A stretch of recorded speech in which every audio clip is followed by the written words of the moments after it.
Bonjour, je suis Amina et je suis doctorante en deuxième année de thèse ici au LISTIC en co-tutelle avec la Tunisie, en fait, au laboratoire IGIM à l'École nationale d'ingénieurs de Sfax, là où j'ai eu mon diplôme d'ingénieur en ingénierie de système informatique.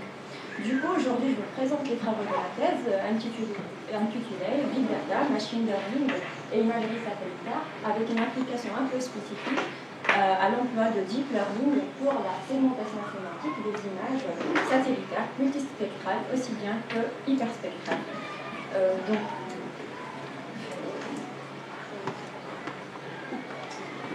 Le plan de la présentation sera comme suit et je commence par le contexte général de la thèse.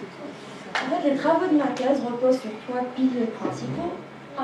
La Big Data, de nos jours, en témoigne une explosion au niveau des données acquises, que ce soit images, vidéos. Et si on prend un exemple un peu concret pour notre cas d'étude, c'est l'imagerie satellitaire, le Sentinel-2, qui ont permis d'acquérir une quantité vraiment énorme d'images à très haute résolution.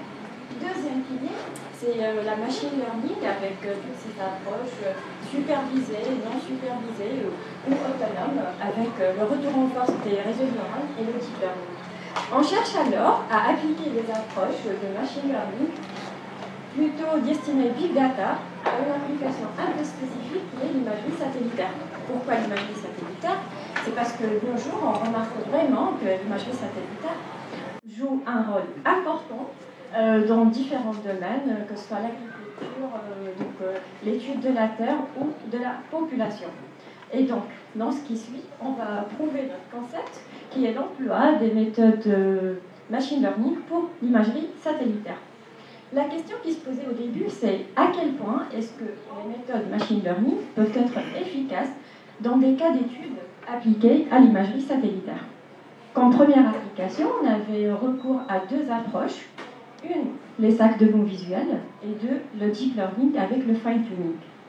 Une première base pour tester le concept, c'est une base relativement simple qui est le UCMERST, une base d'images aériennes de petite taille, 256-256, avec de l'RGB et 21 classes, dont chacune contient 100 images.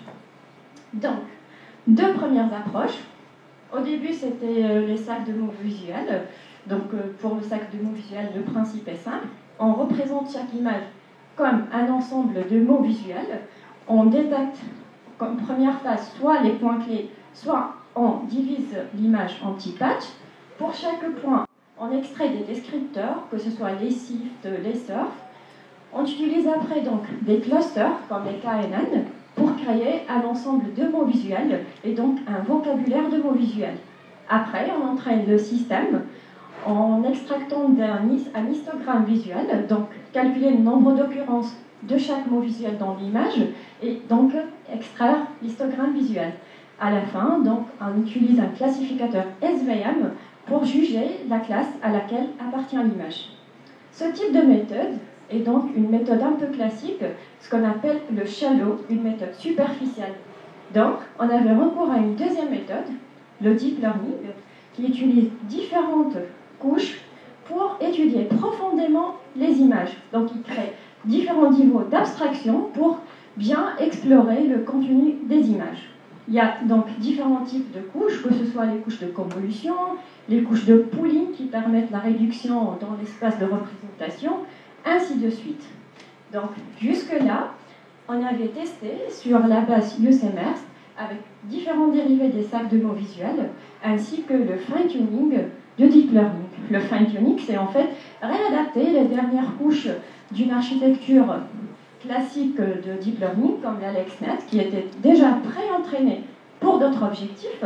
Et donc, comme on voit là, le deep learning, il surperforme les autres approches, et ça prouve bien que c'est la voie de deep learning qu'il faut creuser de plus. Les travaux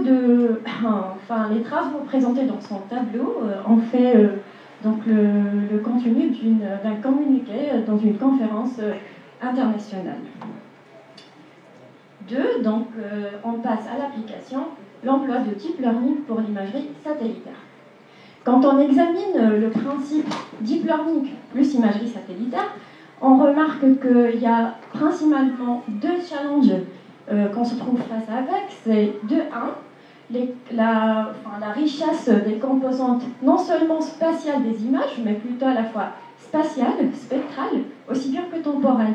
Et 2, on souffre vraiment d'un manque de bases richement annotées qui peuvent vraiment nous servir pour des classifications efficaces des bases de données d'imagerie satellitaire. Donc, quand on examine l'état de l'art, au début, le deep learning n'était pas si présent que ça. Il n'y avait que les méthodes shallow, comme on a présenté tout à l'heure, et qui ne permettent pas vraiment une exploration efficace de contenu riche des images. Même si, de nos jours, on remarque qu'il y a une présence plus forte de deep learning, mais ça reste plutôt consacré à des architectures qui sont énormes, qui sont super coûteuses et qui demandent des ressources matérielles super importantes. Du coup, pour notre cas, on examine le premier challenge qui est donc les composantes riches des images multispectrales et hyperspectrales. Dans le cadre des imageries satellitaires, généralement, on ne parle plus d'une superposition classique du rouge vers bleu, mais plutôt d'une superposition pour chaque pixel d'un nombre énorme de bandes de fréquences. Dans le cas du multispectral, c'est une succession donc discrète de bandes allant jusqu'aux des dizaines de bandes. Après, pour l'hyperspectral, c'est plutôt des centaines de bandes qui sont des bandes de fréquences dans le spectre contenu de l'image. Face à un tel obstacle, il y a différentes approches qui ont été utilisées. On peut citer principalement 2. Soit prendre en compte que le contenu spectral de l'image, et donc laisser tomber le contenu spatial de l'image, ce qui n'est pas bon du tout, et on perd au niveau information apprise. Soit on prend en compte les deux, les composantes spatiales aussi bien que spectrales, mais les traiter séparément. Du coup, on crée une architecture deep pour apprendre l'information spatiale, une information deep pour apprendre l'information spectrale, et une troisième architecture pour combiner les deux résultats. Mais ce qui reste très coûteux et demande un entraînement d'un nombre énorme de paramètres. Donc la solution qu'on proposait nous au début de la thèse, c'est de combiner le traitement des informations spatiales et spectrales dès les premières phases de traitement. Et donc créer une architecture qui permet donc l'interprétation des deux composantes à la fois. Une remarque, c'est qu'on va traiter que des cas statiques dans la thèse et on ne va pas prendre en compte les composantes temporelles des images.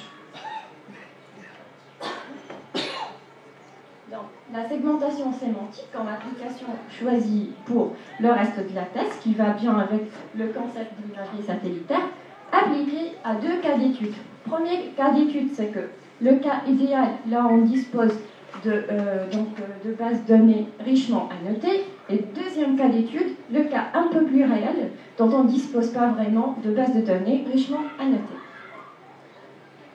Pour notre premier cas d'étude, on avait recours à 2 bases de données hyperspectrales de Pavia Center et Pavia University, qui sont 2 images de grande taille et qui ont respectivement 102 et 103 bandes de fréquence. Pour tester la segmentation sémantique sur ces 2 bases, on avait créé une approche inspirée du deep learning. C'est vrai qu'on avait créé une architecture deep, mais un peu spécifique, avec l'avantage de remplacer les convolutions classiquement utilisées, les 2D, par des conves 3D, et donc traiter à l'entrée le pixel d'entrée comme étant un volume. C'est plus un pixel superficiel, c'est plutôt un volume avec f bandes de fréquence et un voisinage spatial de n fois n. Ce volume donc alimente une série de couches de convolution 3D de petite taille, mi fois mi donc spatialement, et FLI avec nombre de bandes. À la sortie de ces couches 3D, on aura un vecteur A1D qui alimente donc la série de couches convolutionnelles classiques de deep learning, et donc à la fin on utilise des couches 100% connectées avec les softmax pour utiliser la classification et la probabilité. Une telle architecture appliquée aux 2 bases Pavia Center et Pavia University, si on trace le matrice de confusion pour Pavia University, avec une architecture ayant 6 couches, alternées entre 3D et 2D, et donc avec des tailles de filtres 5 x 5 spatialement et 3 spectralement. Du coup, là, on trouve que c'est bien, enfin, on trouve bien le diagonal, sauf quelques exceptions de confusion, comme les briques et le gravet. Et donc, si on examine le profil spectral, on voit bien qu'ils ont un profil spectral, enfin, des profils spectraux qui se ressemblent. Donc, si on trace l'accuracy en fonction du nombre de paramètres entraînés dans le système, qui est un facteur important dans le deep learning, et donc on commence par les 4 couches, les 6 couches de convolution, les 8 couches et les 10 couches, on voit très bien que plus on est plus deep dans l'architecture, plus on a 2 couches, plus on a mieux de performance au niveau, que ce soit accuracy ou coût du système. Donc là, par exemple, on passe des 75 au 97 en passant de 4 couches à 8 couches de convolution. Donc, c'est bien, sauf que ça reste coûteux avec un nombre de paramètres à peu près de 10 000 paramètres entraînés par le système. La solution qui s'imposait à ce niveau-là, c'est d'utiliser, enfin, s'inspirer d'une architecture deep qui s'appelle le SqueezeNet, et donc ça persiste à utiliser moins de nombre de neurones dans les couches de pooling qui suivent les convolutions, et donc effectuer des projections, des compressions successives des features créées pour entraîner le système. Comme on voit là, si on a moins de nombre de neurones dans le deep, c'est équivalent filtre de convolution, filtre dans la couche. Donc on trouve qu'on est à peu près 97%, ce qui surperforme l'état de l'art avec 6000 paramètres par rapport à 61 000 paramètres utilisés dans la méthode citée dans ce qui suit. Donc, pour Pavia Center, on remarque le même comportement comparé à d'autres approches. Cette approche-là, elle n'est pas du deep, c'est une approche plutôt graphique. Et donc, on voit là que si on trace l'accuracy en fonction de nombre de paramètres, en fonction de quantité de données à donner à manger au système pour l'entraînement, on trouve que plus on donne à manger au système, plus il converge plus rapidement vers des performances très hautes. Donc si on compare là, pour le 3, c'est une méthode aussi deep learning qui utilise 2 phases. La première phase, c'est pré-entraîner le système sur l'intégralité de la base de données, et une deuxième phase d'entraînement avec que 9% des données. Donc il atteigne 98%, mais avec 20 000 paramètres. Notre approche nous permet d'atteindre les 99% avec qu'une seule phase d'apprentissage, avec 9% des données et avec seulement moins que 7000 paramètres. Donc, à ce niveau-là, le deep performe très bien, on a beaucoup moins de paramètres, on a des accuracies très hautes, mais la question qui se pose, c'est que comment est-ce que sera le comportement d'une telle architecture face à des bases faiblement annotées ou disposant de références de très faible qualité. Généralement, il y a 2 stratégies pour la création des land covers, soit à haute résolution ou à faible résolution. Donc, passons au deuxième cas d'étude, c'est l'entraînement avec des références surdatées ou à basse résolution. Donc pour cela, on avait recours à une deuxième type d'architecture deep qui s'appelle les DenseNet. Ce nom est plutôt inspiré du comportement de l'architecture parce que à ce niveau-là, chaque couche, on a des séries de blocs. Chaque bloc est composé de séries de couches dont chacune hérite les features des couches qui la précèdent. Et chaque bloc de codage, de décodage, hérite les features du bloc de codage. Du coup, ce qui permet d'entraîner moins de paramètres parce qu'on va réutiliser les mêmes paramètres, à la fois aussi explorer différents niveaux d'abstraction dans différents niveaux de l'architecture. Donc la chaîne est comme suit. On a un réseau dense avec différents blocs de codage et de décodage, mais le plus qu'on a rajouté, c'est d'essayer de combiner à la fois les convolutions 3D avec l'architecture dense, en utilisant des convolutions 3D qui remplacent les convolutions 2D dans les blocs denses. Donc, première application, c'était plutôt un cas d'étude pour prouver le concept. C'est en utilisant une base comme l'ISPRS, une base de données multispectrale à résolution 9 cm par pixel pour la référence. Ce qu'on a fait, c'est plutôt forcer la résolution à être plus basse, donc en utilisant des interpolations pour avoir une référence à 135 cm, et on a essayé de comparer le comportement de l'architecture DEEP par rapport à une référence à haute résolution et la deuxième plutôt dégradée à 135 centimes par pixel. Comme on voit là, l'image d'entrée, la référence réelle et la référence un peu dégradée. Du coup, on voit, là c'est le résultat de la segmentation sémantique, qu'on peut voir que le système il reconnaît généralement les contours. Il ne reconnaît pas les contours trop fins, mais il arrive quand même à recréer la référence originale avec des erreurs près. Donc si on trace l'accuracy en fonction du nombre d'itérations du système, on trouve que si on entraîne bien sûr et on teste avec une référence à haute résolution, le système apprend beaucoup mieux que le pousser à apprendre à une référence à faible résolution. Donc là, la question qui se pose, c'est comment est-ce que sera vraiment le comportement si on ne dispose pas d'une vérité terrain à haute résolution et on dispose d'une seule vérité terrain surdatée, comme dans le cas des images Sentinel-2 qui ont été acquises entre octobre et mai 2016 et dont on disposait que de la lampe cover Corinne qui a été acquise en 2009 et dont la résolution spatiale se limite à 300 mètres par pixel. Donc dans ce cas, on avait divisé deux catégories de classes, 22 classes d'images, des images qui ont été acquises entre mai et octobre, en éliminant les régions là où il y a les nuages. Deuxième catégorie, c'est la période d'été, entre juin et août, tout en inclusant les régions qui ont des nuages. T1 et T2 sont deux images d'entrée qu'on a cherché à classifier par pixel. Là, c'est la même région à deux dates différentes, T1 et T2. On ne dispose que de la Corinne, la même référence pour appliquer la classification. Et donc là, on voit que, là, c'est les résultats.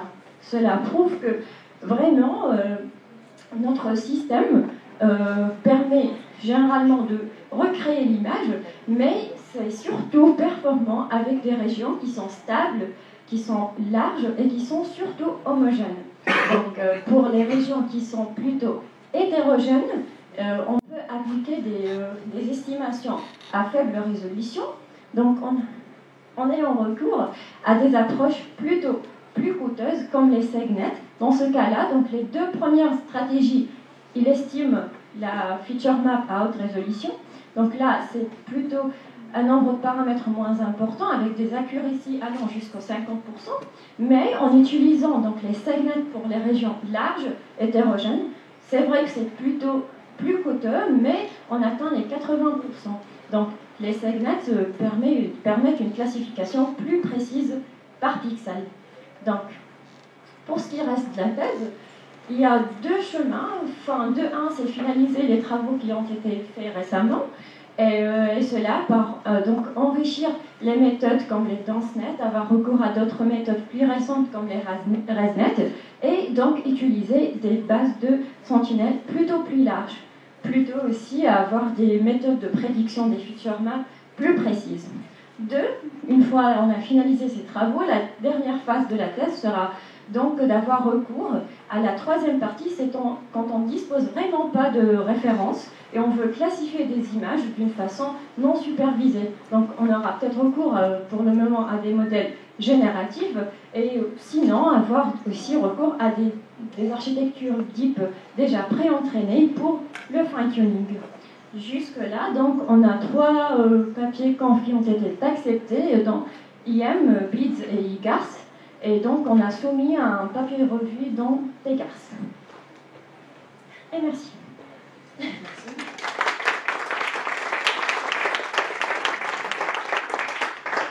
Des questions?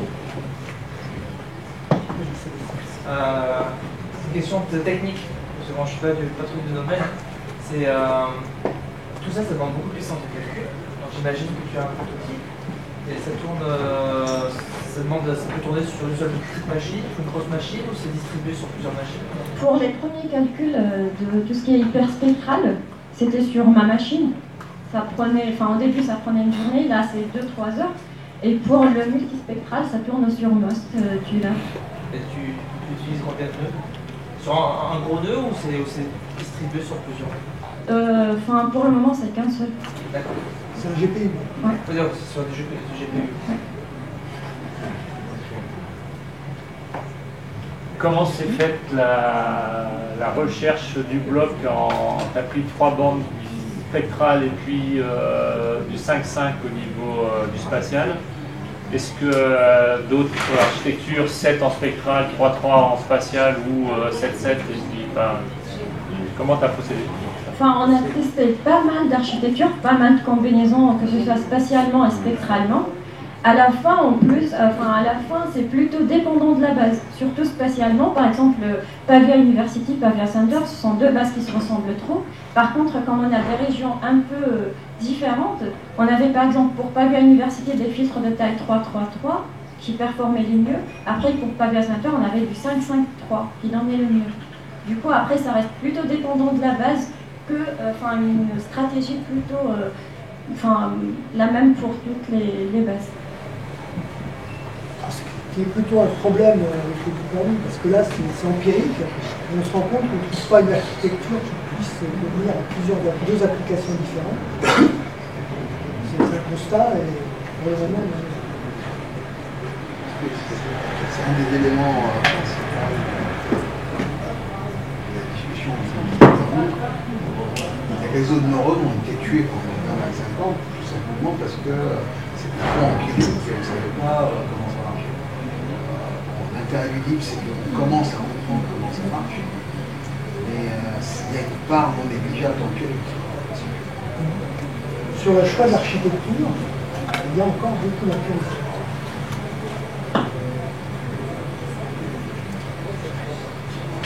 D'autres questions? Oui. Moi, je commence par vous donner un exemple, après je poserai la question. Donc, en fait, c'est pour comprendre. Je ne connais pas très bien, je connais les réseaux de neurones, mais je ne connais pas la philosophie qui est le deep learning. Il y a un mathématicien suisse, dernièrement, il a donné un exemple très simple sur le calcul d'intégrale. Vous verrez après c'est quoi le sens de la question. Il disait que la majorité des algorithmes pour calculer l'intégrale, prenez ce que vous voulez, tous les algorithmes numériques, lui met en opposition à ces algorithmes-là. Il dit si on veut par exemple calculer la surface du lac d'Annecy, l'air, il suffit de lancer des cailloux. Quand le caillou tombe dans l'eau, on fait plus 1. S'il tombe à l'extérieur, on ne le compte pas. Si je lance 1 milliard, ou 10 milliards ou 100 milliards de cailloux, je divise le nombre de cailloux qui sont tombés dans l'eau divisé par la totalité, ça s'appelle tout simplement une méthode de Monte-Carlo. J'arrive à une précision de 10-6, meilleure à tout ce qui existe en algorithme d'intégration numérique. Ma question est la suivante. Les réseaux de neurones existent depuis, comme Kavé vient de le dire, depuis au moins 30 ans. Les plus grands spécialistes des réseaux de neurones sont quand même sceptiques sur l'approche deep learning. Ce n'est pas une critique, c'est une interrogation. Si demain, à ta soutenance, on te posera la question, comment tu justifies cette démarche sur un plan scientifique, comment tu appuies cette démarche pour sortir de la notion empirique du travail. Comment tu peux le justifier? J'étais long, pardon. De ce que je peux tirer jusque-là, c'est que pour notre application avec l'imagerie satellitaire à très haute résolution, on trouve que le DIP, pour le moment, c'est quasiment, je ne peux pas dire la seule, mais la méthode la plus utilisée qui permet une représentation à différents niveaux d'abstraction des images, ce qui permet un apprentissage plus efficace des contenus des images à très haute résolution. Et en plus, par exemple, avec les DenseNet, là, avec la réutilisation des mêmes niveaux d'abstraction dans différents niveaux de la chaîne, ce qui permet vraiment un peu une décortication plus efficace du contenu et donc un apprentissage plus efficace. Okay. C'est plus la granularité en fait. Ouais. C'est ça. D'accord. Je pense que bon, la question elle est très pertinente. Et au niveau du labo, si on veut aller vers la mise en place, vers le conséquissement de l'approche libre comme une des approches au labo, c'est extrêmement important de combiner une approche empirique, pratique sur des problématiques applicatives. Parce que bon, le travail que tu présentes ici, il est très motivé par l'imagerie satellitaire. Donc il y a une façon de s'attaquer au problème qui est de la motivation applicative. Mais il y a aussi une approche qui est plus scientifique. Et il va falloir qu'on combine ces deux éléments-là ensemble pour avoir une position. C'est une question à plus long terme. Mais c'est vraiment essentiel de combiner les deux. D'autres questions? Merci Amina.